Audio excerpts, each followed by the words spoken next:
Hello again everyone, welcome back to the channel, Comic Kid here, and today we will be reviewing the Mezco 112 Wolverine figure. This is the base Wolverine that Mezco offers, but they do have a San Diego Comic-Con exclusive with the blue and yellow tiger stripe outfit, and then they also have an Old Man Logan, a Ronin Logan, and I believe later this year they're supposed to come out with just like a base Logan where he's like in a tank top and a leather coat, cowboy hat, and so on and so forth. But this is the base one that they offer. If you look up Mezco 112 Wolverine, this should be the first one that pops up, just because this is this is their base version of the figure. Now, this was actually my first ever Mezco figure. I just kind of recently got him a few months back or so, and I just finally got around to doing a review for him. But I do really enjoy Mezco products. What sets them apart from other toy brands at 6 scale is they are very high quality, and they usually come wearing clothes that typically cover up the joints. So you can see Wolverine does have some exposed joints on the elbow here, but that's because there's no clothing there, and it was just substantially easier for them to just leave the joints exposed and put some detailed hair paint down. Now, one thing that I'm very picky about when it comes to Wolverine figures is that they must have straight claws. And if you're paying $80 for this figure here, you can bet they're gonna have straight claws. So you can see.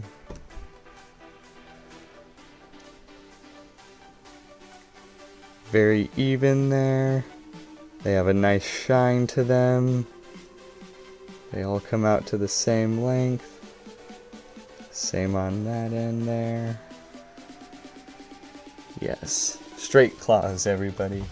So, round of applause to Mezco for that. And then as far as accessories go, he comes with 2 pairs of open hands, a closed, non-snarling head, which is nice. I like that they include that, but personally, Logan has to be snarling to me. It just looks so much better when he is. It's just more Wolverine in my opinion. And then he comes with 2 closed fists. One of them does have an open hole there, so y'all can see.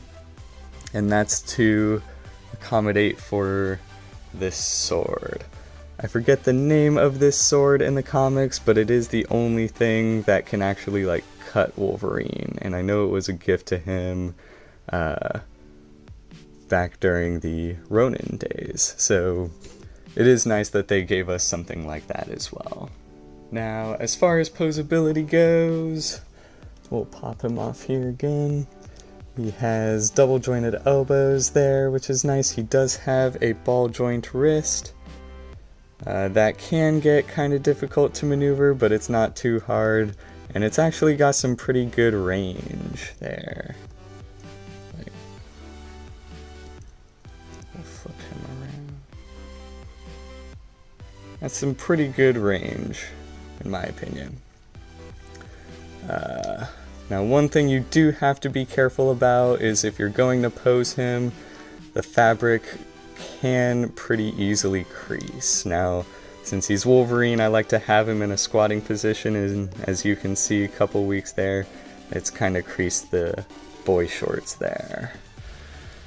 But he also comes with an ab crunch.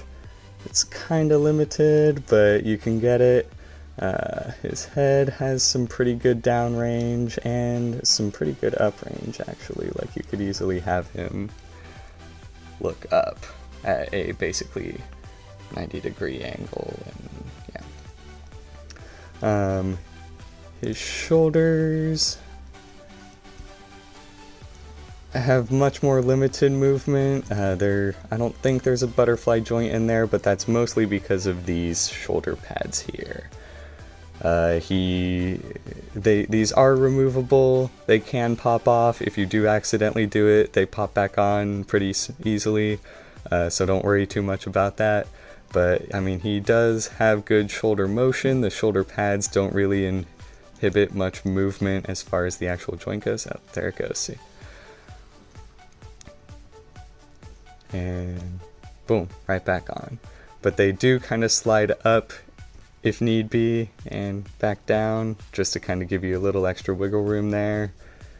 And then he does have double jointed knees and a really solid shoe or ankle joint.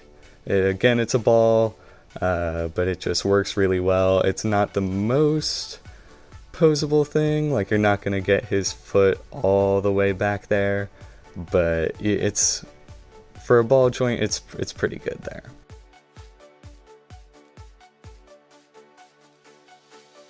And then as far as scale goes, let's see if he'll stand there by himself.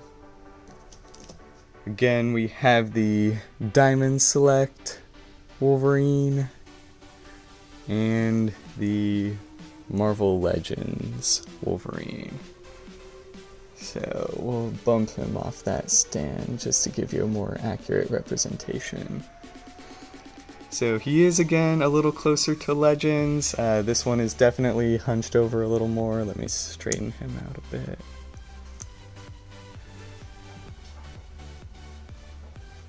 So as you can see, he's kind of an awkward medium between the two. For whatever reason, Diamond Select figures are ridiculously oversized. I believe they're like 7.5 inch on average.